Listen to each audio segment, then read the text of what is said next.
Hello and welcome back to the latest episode of the Publisher Podcast from Media Voices. I'm Peter Houston. And I'm Esther Thorpe. And this week's guest is Lauren Holleyoake, publisher of Grazia, Empire and Mojo, all at Bauer. And she's the lead for Bauer's bookazine business. What is a bookazine? Explain a bookazine to me like I've never heard of one. Okay, it's one of those words, isn't it, right? I guess it's a portmanteau when you ram two words together. Yeah. So it's a magazine in as much as it's usually not hardbound. It's usually got a soft cover. So it looks like a magazine, but it's usually bigger than a magazine. And where a magazine is a kind of periodical, bounded reading experience that will come out once a month or once a week or whatever. Bookazines are typically one-shots. The magazine industry used to call them one-shots.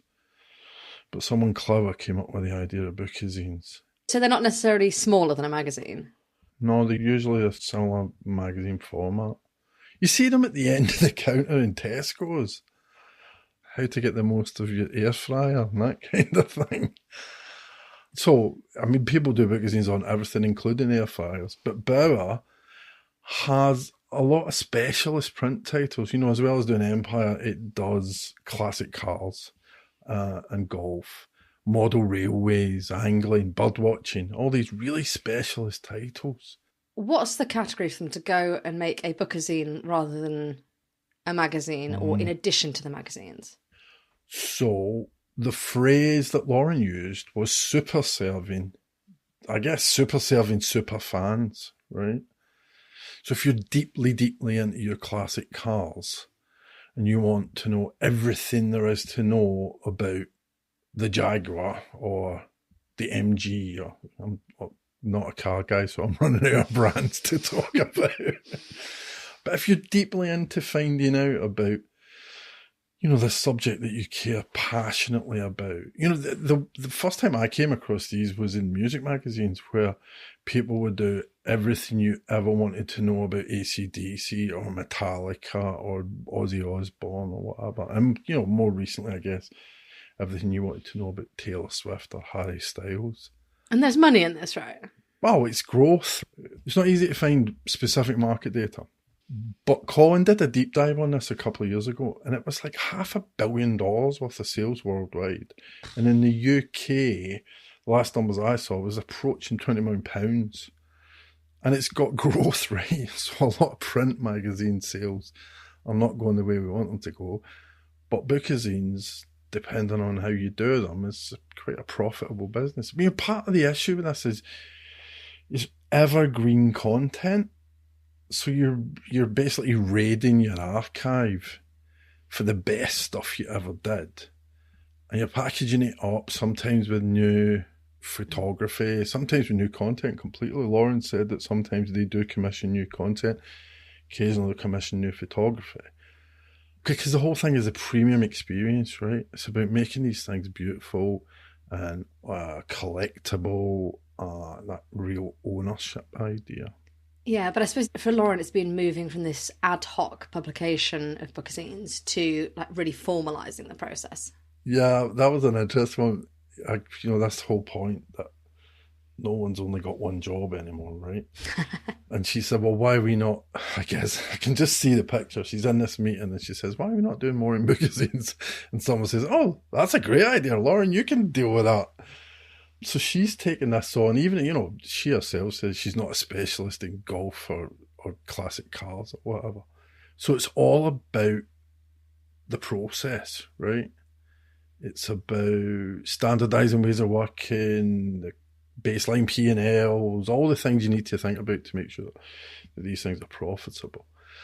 I think what's interesting about these is they tend to start with the market. You know, it's not someone saying, oh, I've got a great idea, let's do a bookazine on that the editorial team's passionate about. It tends to start with people really, really love.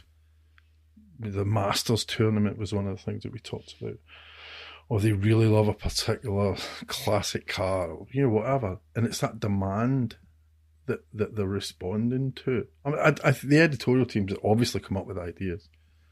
And one of the things that I thought was really interesting was that Lauren talked about how excited people get in an age of not having one job. It's like, okay, you do social media, you do video, you do podcasts, you do newsletters, and you do bookazines. And the thing that these passionate editors are really getting excited about is the idea that, oh my God, I get to tell the world everything I know about this subject, and I get to raid our archive and show people what great work we've done. I think it's an interesting one. I hate the word. I love the idea. Our news story this week feels like a wild contrast, given that that's all about print and physical and like real things. So Digiday published a piece this week looking at how The Economist is preparing for, quote, a 2-track internet, one for humans and one for AI agents. This made me want to set fire to my computer, but anyway. So The Economist are testing new ways of structuring content to be read solely by AI agents and engines, which are the ones that sort of surface and summarise news, with the bet that discovery isn't going to be through homepages or search in the future, but AI intermediaries. Now, I normally trust The Economist kind of being ahead on this sort of thing, but Peter, you've got a report coming out this week about this. Is this actually the future we're looking at? God, I hope not. I think The Economist take on this 2-track idea is perfect. You know, The Economist, you know, who am I to say whether the Economist's clever or not clever, right? But I think that 2-track take is perfect because we can't stop this crap. You know, the agents, bots, crawlers, whatever you want to call them, they're going to take that stuff. There's a piece in Paul Gabino's newsletter that Bo Sachs shared talking about MCP, which is about creating these plugins basically that lets the agents take your content. So the beautiful part about that is you control whatever to a certain extent. I mean, the bad part of that is, are you going to have to do a deal to get paid for it? Where I think The Economist is right about 2 tracks is it's going to be about not commodity content. I think commodity content, part of what's come out of this zero-click report is commodity content is dying on its arse. But less valuable content is exactly the kind of stuff that will feed these engines, or evergreen content, whereas the premium content, stuff that people will directly pay for, is going to be stuff that elicits emotion from them, stuff that makes their life easier or better, helps them do their jobs better, content that's got real value. So I've looked at this news release from the Economist, and the idea that you're separating the way you think of the world is probably sensible. Depressing as anything, slightly terrifying, but sensible. Yeah. So I think they did provide some examples, which I think helps trying to get your head around this. They gave the example of like B2B sales and marketing pages that they're trying to attract a very specific kind of client for. And they said that this means building parallel versions of the same thing. You've kind of got these maybe glossy, comparison-heavy pages that humans will read, and then like a really stripped-back Q&A style structure for agents. But this isn't massively dissimilar to the way SEO has worked. You've got companies that have gone into that really wrong and just keyword stuffed in order to try and get higher up search. But I suppose this is that thing now that you're no longer expecting a human necessarily to land on that page first. So it's about then optimising for whichever one does come. The Economist are in quite a tough spot with this sort of thing anyway, as they have been for much of the SEO time, because they're a subscription publisher. They've got everything very tightly locked up. And I suppose the question for them will be what sits outside the paywall and can be used as part of a funnel for AI agents, and what needs to be kept behind the paywall to avoid eroding the value of that subscription. Well, for want of a more polite phrase, same shit, different wrapper, right? Yeah. You mentioned this guy that's quoted in the piece, Alessandro De Zancha, who's the founder of ADZ Strategies, a consultancy. He says agents drive discovery. I'm not sure that's true. I think the theory is that they will. Anyway, not the trust and engagement subscriptions and premium advertising depend on. That is 100% true. That's that point that I was saying about, value. He says trust comes up from the audience is what ultimately separates publishers who survive from those who disappear. And I think that's true. He also says without that trust layer, the agent layer's economics collapse, which I agree, but I think that's inevitable, that collapse is going to happen, and it's just going to be really messy when it does. But I think that's the point of this. I don't profess to understand the technology behind these MCP layer, but I think part of what publishers would be looking for there is maintaining their brand somehow within these agents. Because if your agent goes out and it finds all these stories for you and you see that, okay, I'm an Economist subscriber and they have got an Economist story top of the list that the agent's brought back to me. I mean, it's the same as Google's preferred sources, right? They've introduced this preferred sources idea. But this just keeps getting more and more and more and more complicated for people. And everyone needs to get on it and do it and fix it. You know, again, part of that zero-click report is that John Fong at Woodwing said, it's one thing to know this stuff is going on. It's another thing to act upon it. And you have to act upon it. And that's where I feel sorry for people that are really, really in these kind of businesses that deeply need that discovery layer. You know, for subscriptions particularly. I just think it's so hard. What did you start by asking Lauren? I started by asking Lauren about Bauer, and that's where I found out it was 150 years old.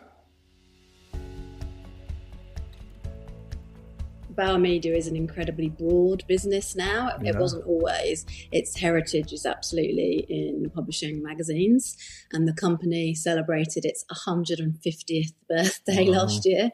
It's a family business that was started in Germany 151 years ago. Bauer existed in the UK as H. Bauer for some years. I don't know the detail of that. I started in EMAP, and Bauer bought EMAP in 2008.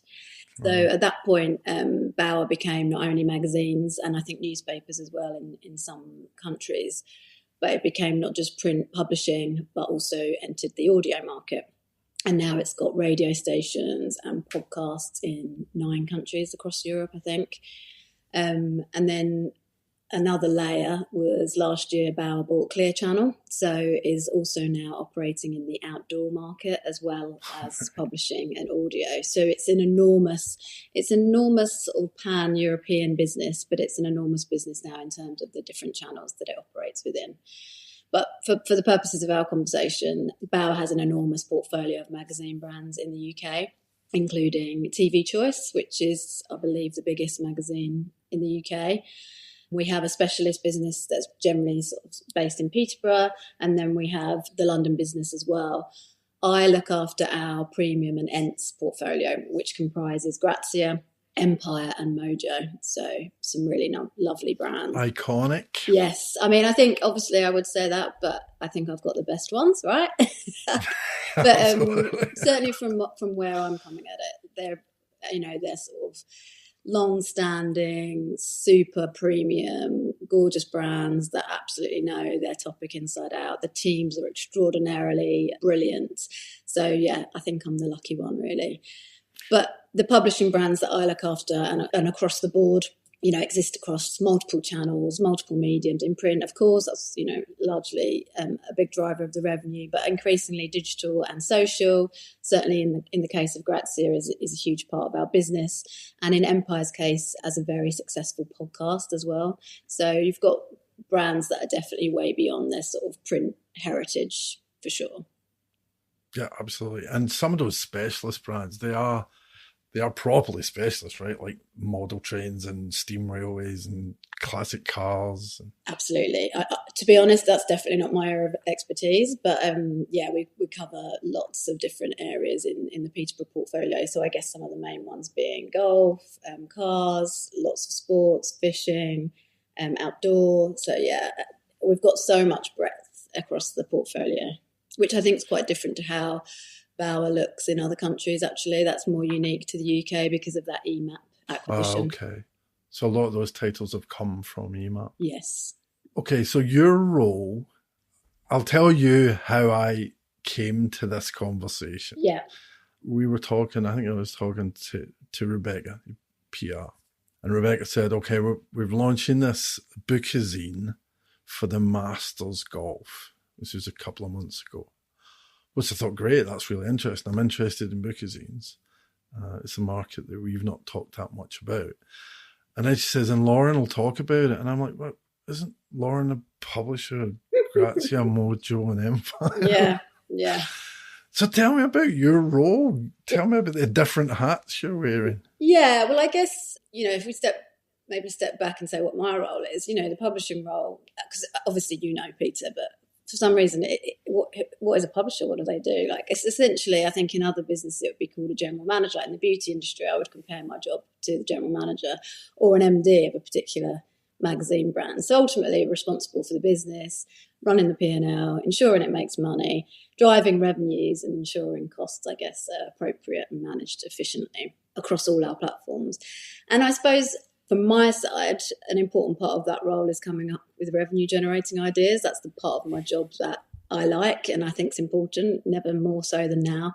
So, of course, bookazines is a revenue generating idea. And I suppose maybe I got the gig because my view is that why we're not in this market, other publishers are making good money in this market, and I thought it was somewhere we could be. But also, there is a lot of overlap. So on my titles, we have Mojo Collectors, which is a sort of sub-brand of Mojo, and that is ostensibly bookazines. It's like high cover price, really specific deep dive on a kind of niche within music, beautiful, big, premium product, but very much a design for a Mojo audience, but designed for a sort of a one vertical within that audience. Here's everything that the Beatles or Ozzy Osbourne or Metallica or whoever it is ever recorded. Yeah, kind of thing. Precisely.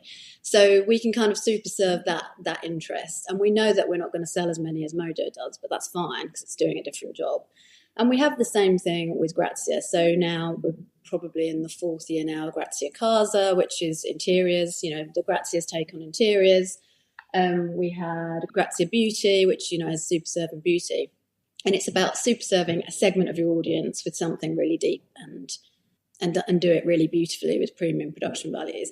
So I guess the overlap of what bookazines is massively overlaps with my area. So premium, the large majority of the business is done overseas. So my titles are probably the ones in the portfolio that make good money overseas.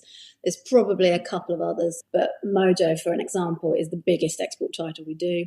And we sell half of our newsstand copies in the States and half in the UK. So there is that kind of area where I have the most to do with that sort of side of the business. So whilst it might seem strange at first, I guess that is how I would explain it. And I don't profess to be an expert on a lot of the subjects that we're talking about. I don't think you could be. No, I mean, it's broad. But I do know the business. I've worked here for a long time. I know the business. I know who we need to engage with. And I like to think I'm good at making things happen. So I guess they're the reasons it's ended up at my door. And, it's great because I think I can work well on how to do a Grazia, Empire, Mojo. We would call it a one shot in the past. Yeah. But now I'm lucky enough to be talking to the editors of other titles about what they could do. So, and it's not just me. I hasten to add, there's other people in the business involved in it, but it's just someone's got to kind of get it going. You forgot to duck. Well, actually, you phrased it slightly differently. You almost said that you asked the question, why are we not doing this? So is this quite a new thing for Bauer? I'm talking more about the other titles rather than Mojo and those kind of things. So that's the crazy thing, I suppose, is that it's not new. It's been being done in pockets across within individual portfolios probably for many, many, many years. And again, I don't have the details of that for Rail or Autos. But certainly we've all been doing it. But I think it's been haphazard. And when you do one within your own portfolio, it might make a marginal profit. So it's never had a focus. But my view was that if you do it as a sort of sub-project and you have a kind of a better process and you churn more of them out and you use existing archive content, then suddenly your P&L is all those titles across the year and the numbers look pretty attractive. So it's just almost cutting it in a different way. Like we do it on Grazia, we've done it on Empire, we do it on Mojo because it makes decent money within the brand. But perhaps where we were doing those in other areas, it was more marginal. So once you sort of do it as a central thing, the costs are more efficient, and plus we've pulled more levers. So we're being much more bullish with price than perhaps we were in those in the past, and we're focusing much more on export than we have in the past. And we're getting an agreement for regular across the year in retail, which obviously then changes the dynamics of the numbers, if that makes sense. Yeah. So it's not kind of like reinventing the wheel, to be clear, but it's about going about it from a slightly different angle. So it sounds like it's almost about a process. It's about saying, okay, we all know how to make magazines. Great. Go on and do that. We all know how to do digital, and we're adding, all sorts of stuff all there. Yeah. Let's go back and look at the process for bookazines in the sense that, there's regularity, there's proper pricing, the distribution is sorted. Is that right? Is it that kind of, I don't want to reduce this to, there's a kind of cookie cutter approach to these things, but process is important in publishing. Yeah, and I think it's more important than ever in some respects. So you're absolutely right. It's about process, but it is also about some little nuances that have changed. So in North America, there is less domestic product, so there is an appetite for import product, and maybe that has changed more in the last few years. As a business, we have a lot of our money comes from TV choices, a big chunk of our money. It comes from lower cover prices. So it's about being brave enough to push that more. And also there is more of an appetite, and retail are more engaged with that. I was with the Canadian distributors the other day, and they like them as a sector and as products. So I guess it's process. We've got central people working on it now, and that certainly makes the whole thing better. And more kind of smooth, although it's not maybe smooth enough yet. But I think it's just slightly kind of coming at it from a different vantage point. But the overall thing is that we can then explore what have we got in the archive, what do people feel passionate about, what do people want to do, and maybe where we would have done, 5 across different titles quite disparately, we can do 20 in a very organised fashion and do things that maybe we wouldn't have thought about doing before. And I think there is an element as well, which I'm really loving, of freedom in it, because it's our first year and potentially this disappears next year. But for year one, there is very much an appetite for let's get stuff out there and see what it does. And I think that feels good for everyone, and feels like you can kind of, so the teams are pitching some really interesting, lovely ideas, and I think that is different for us. Obviously what we're deciding what to publish based on market data from our kind of distributor frontline, but there is an element of let's follow people's instincts, intuitions, passions, ideas. I was going to ask you, what's the starting point? Is it here's a trend, or here's a news story, or Bruce Springsteen's doing his 50th year, so let's do something on that? Yeah, so I would say the starting point was the market. So we had a lot of insight presented to us from Frontline, and that's UK, but also we lead with the export insight. What's out there, what's doing really well, what are the trends, and we get feedback from the big retailers, I guess, are Barnes and Noble in the US, Indigo in Canada, and they come back with their insights. So that's like a really good basis for us. We overlap that with what our kind of core strengths are and people's ideas. And then exactly as you say, we know that this event is coming. Harry Styles is touring. Suddenly we're not doing it. I don't think we are going to do that. But, is that something we can overlay? And then I think we've got this idea for 2 clusters. So the primary cluster is sort of evergreen content, really aligns with our core skill set and core portfolio, and is US first. But then we've got this secondary cluster, which is exactly as you say, responding to something that's happened. So, we more or less did a bookazine on Grazia when the Queen died. So that's something that, you immediately respond to something. And the Queen is different because she has a global appeal. But if it was a British person, that would maybe the model would be slightly different. I'm really interested in that export focus, because I would not have, I would have thought American publishers were set up to do their own bookazines. So why is that export market so strong? Yeah, it's fascinating. And I think this feels relatively, like I say, for Mojo, it's always been strong. But I think, domestic publishers are declining. The volume of things they're putting out. There is massively, the US business model is subscription focused. And actually, from what we're hearing, it's about quality. Like, there is a real desire and value for that premium quality that Bauer's really well set up to do, that comes from the UK. So they're looking for that sort of high production values, sense of real expertise and thought. And I think, I would back us to be able to do that really well. So it's definitely super interesting. You talked about pricing. I know the golf, the guide, the definitive guide to the Masters you did was about $9.99. I think it went out at. Is it almost a selling point? This is collectible. I'm going to spend a tenner. This is a special thing I'm buying.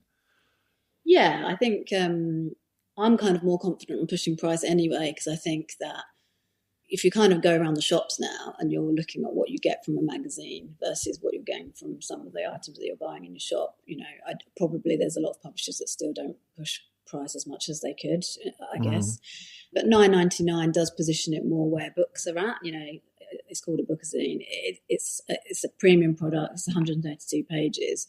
I think there is talk of whether you could go higher than that. I mean, that is a bit of a debate. But in the US, you could, and for that imported product where, again, people perceive that it's been imported, so there's an extra, that you can push price quite hard.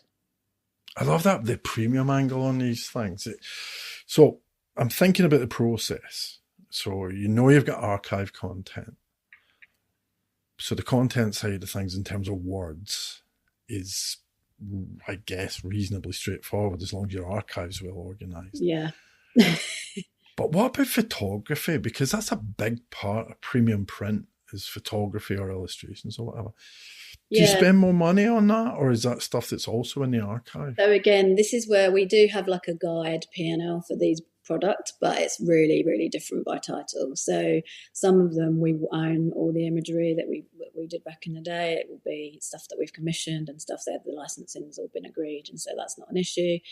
Other times one book will spend very little on words but use all their budget on agency imagery. So that really varies by title. I mean, probably, again, this is where I can't speak as deeply about the some titles than others, but on my areas we would probably spend more on content, because often that's just the way that we don't necessarily use as much agency stuff. But we would probably sell more in the UK on some depending on what the titles are, and we have more insight about a UK opportunity. So it's just varying when do we think it's worth spending a bit more on photography, but that's really massively varying by title. And again, probably not my area of expertise in terms of the absolute detail of that. But yeah, every single one that we've done so far has had a different way of using the content budget in terms of whether that's, resource, words or pics. And I think, like you say, a lot of the words we've got that just need tinkering with.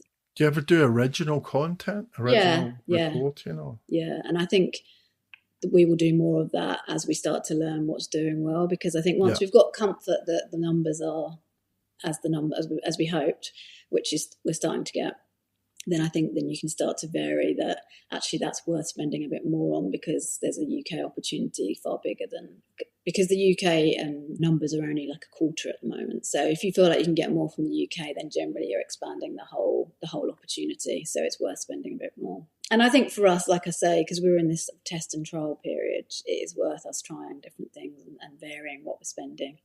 So yeah, definitely Grazia's Interiors. One shot that went on sale yesterday, we certainly spent more on that. That doesn't necessarily super align to the product, because it's got to feel like current interiors trends. You can't just pull something out of the bank. You've done about 5, 6 so far? Is that So right? we did 3 at the back end of last year. That was really just to get us, off the blocks. And then we've got 4 on sale now so far this year, I think. So yeah, a real mixture of things. And the most unfair question ever. Are you happy with the results? Yeah, so again, I don't profess to have a point of view on a cover of a golf title, and nor do I give one, because frankly, no one needs that. But they look really good. I mean, probably my favourite looking one, even though I have zero interest in the topic, is the supercars one we did. It's a really extraordinarily beautiful cover. And I think that's the thing, is the teams are also enjoying how much freedom they've got with the covers to do very different things to what a normal regular frequency magazine has to do on the newsstand. I think the covers we can definitely have some fun with. That's an interesting thought. That I mean, I know publishers or people who work in publishing are always getting new jobs, you know, whether they're doing a podcast or a newsletter or a website or whether they're having to put out one shot. Yeah. But are the editorial teams excited about this? Because it is a chance to do something different. Like you're saying to someone, go and find me everything that was ever written about this particular car. I love working with editorial teams. I find like I get a lot of energy from editorial people because they are, generally speaking, super smart. Generally speaking, come with creativity and ideas. Like the 3 editors I work with are extremely brilliant people with tons of ideas, and that's probably hands down my favourite thing about my job. And so now I'm getting to sort of have that beyond my core. And I would say, if I'm honest, probably at the start, it sort of generates a collective eye roll of exactly what you said. Oh, and another thing, because, you know, these teams are stretched. That's not a Bauer thing. That's an industry thing. Is, you know, suddenly putting out a magazine each week, month, or whatever has become, you know, maintaining a website, maintaining social channels, email, newsletters, podcasts. It's a lot. So I don't know if there was a little bit of that at the start, although we did, you know, we have very much tried to take away some of the pain of it. But I was in a meeting last week, I think it was now, where we had lots of the editors in the room. And I did feel like there is excitement about it, because I think people are able to kind of, exactly as, you know, I talked about Mojo and going deep on Lana Del Rey, and, you know, and someone's specifically interested in that. It allows them to explore their sort of specific interest within their wider field. And I think that is generating a lot of creativity. So my feeling actually was, when we left that room, that there was quite a good energy. So I think it has been well received. And again, we're giving the freedom to, if you've got a wild idea, bring it to the table. The only problem now is that I'm getting absolutely inundated with wild ideas, which is not a bad problem. But I guess we're still figuring out process and how we kind of organise. To your question, how do you choose things? And honestly, we haven't perfected that. We're in the early stages of doing it in this way. So I guess it's about market insight overlaid with instincts. And that's nothing new, right? That's what magazines have always done. Data and instincts. And that is a beautiful marriage when it works. And I guess, again, the freedom to hopefully make a few mistakes along the way without too much scrutiny, I think. Mm. Yeah, I think that idea of experimenting is massive. Yeah. Because, you know, we don't always know what's going to work. Data doesn't tell you all the answers, and instincts sometimes go awry. So it is kind of the marriage of those two things. Yeah, and I love that. You know, I work with very instinctive editors, and my background is marketing, and I've always loved the audience insight. That's like the thing I get excited about. And so if you've got editors that are happy to work with that, you know, that's when it gets really juicy and you come up with the good stuff. And I actually think Bauer's incredibly good at that. I think we've always put the audience first, and we've always started with what that reader need is. And I think if you stick to that, like really stick to it and scrutinise it, that's where you end up with something quite exciting. So this is something that we have just got out there nothing has been built perfectly. We got some stuff out there and we're trying to overlay the perfecting process. But something I'm keen to do is have more audience insight sessions, so that that's helping people come up with ideas that have got a chance. Because we do on Grazia, that's probably something we've always maintained is we do probably a deep dive on the audience every other year, and we always find out something in that, you know, some nugget in that can shape something that we then do. And I think that's exciting. So again, there's loads of opportunity. I mean, that's what's interesting about this. To your point, it does feel like I didn't exactly have a lot of spare time. So it is just really, it's getting this out there, and then I think it's optimizing it all the time. And I suppose that's exciting, right? Because there's probably, I could list, you know, 5 ways in my head that I think we can improve what we're doing. So, you know, in theory, it's got more opportunity in it. So you're optimistic for it? Is it something that you'll be doing more of? Yeah, I think so. I am optimistic for it. I think the early results are really encouraging. I think it won't always play out exactly as we see, and I think there'll be some really good surprises along the way, and they may be surprises where we sell more than we're expecting, but it may be surprises where something that we thought was a banker isn't. And honestly, I think that's as good as both. So, but again, that's publishing, right? Yeah, exactly. Like on Empire, God, it yo-yos so much, and often we think we're onto something, and then something else will come along that sort of comes out of nowhere. So I'm kind of in for that, and I think the way that we're setting it up across as with the central team, and there's lots going out, means we sort of de-risk it, and we can whack something else out and try things. So yeah, and I think again, speaking to the Canadian team earlier this week, there is definitely an excitement and optimism from there and from the US. So I think it's just slightly twisting your brain in a different way. I think that's what we're in the middle of doing. But we are far from being there in terms of it all working super well, but it's working well enough, and then we can easily layer. And to your point about the archive, it would be lovely if the archive was in better shape than it is. But again, there's ways and means with that as well. So yeah, I am optimistic actually. It's just as long as we're happy that we kind of iterate rather than manage to, if that makes sense. No, it does, it absolutely does, because I think if you go in thinking you've got the 100% correct formula on day one, you're probably in for a bit of a shock. Yeah, exactly. And lots of other publishers have been doing this way longer than us, and I don't profess that we've come along with this massive innovation, but certainly we are a publisher with the right setup to be in this market, and we'll learn as we go. And arguably, if you're not there first, sometimes you don't go through some of the retail selling's probably been optimized now, so that's benefited us, I think, as well. You said about a central team. Is that to handle like production, distribution, the retail aspect of it? Is that because I'm assuming the editorial is taken care of at the brand level? So it's a mixture. So we have kind of a lot of the editorial production and process is centralised. So we've got design resource, editor resource, subbing resource, but the kind of generation of ideas, some of the creation is coming from brand teams. So it's a bit of a joined up approach. So we've obviously need someone who's like, this is due, and that's coming centrally, which I think helps. And then, those editorial teams are still involved. So, and I think, again, it's just about working differently, because again, that kind of the week by week, month by month that lots of teams are used to, it's about breaking that and saying you should start working on this now if it's due in September, and just sort of gradually add to it. So again, that feels quite different. It's managing again that mix of what have we already got and what do we need to create from scratch. So what makes a brilliant bookazine? I mean, I was going to ask you what's your favourite. That's probably not fair, because it'll end up being Grazia, Mojo or Empire, right? But yeah, what makes a brilliant bookazine?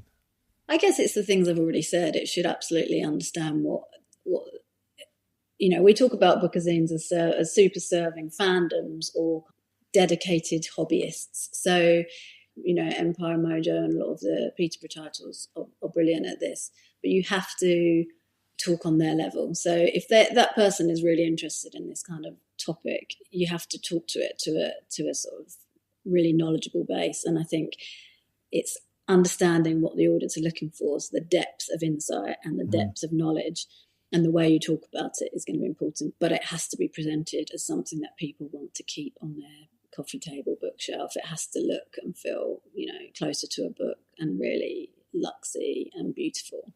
And again, I think that's a good moment for that. I think we all know we spend too long on our screens, and we all know we need to carve out some time for that physical medium. And I think my personal opinion is the better that medium feels when you make time for it, the more likely people will come back to it. So I think our view of it kind of looking really beautiful, and that's about the visuals, and it's also about the paper stocks that we present it on. That is really important. But my titles are in that space, and I've always, I value that. I think that's where we'll cut through, and I think that's what makes us different to the domestic product in export as well. Thanks to Lauren for joining us on the podcast. If you want the key learnings from this in writing, just head to voices.media, or make sure you're signed up to our newsletter to get it straight to your inbox every Tuesday. And you can sign up for that newsletter, guess where? Voices.media. Next week, apart from Peter being in sunny Spain, I'm very jealous. God, I can't wait. We're actually bringing you a special podcast rounding up all the best bits from monetizing B2B information and events last week. Expect to hear lots of mentions of MCPs. But before then, Peter, tell us about the Zero Click Report and podcast, which is also launching this week, just before you go on holiday. Yes, it is. I mean, this one was huge. You know what the problem with this report? It kept changing. You know, just last week, Google put out an advisory on how you prepare for your content to appear in AI citations.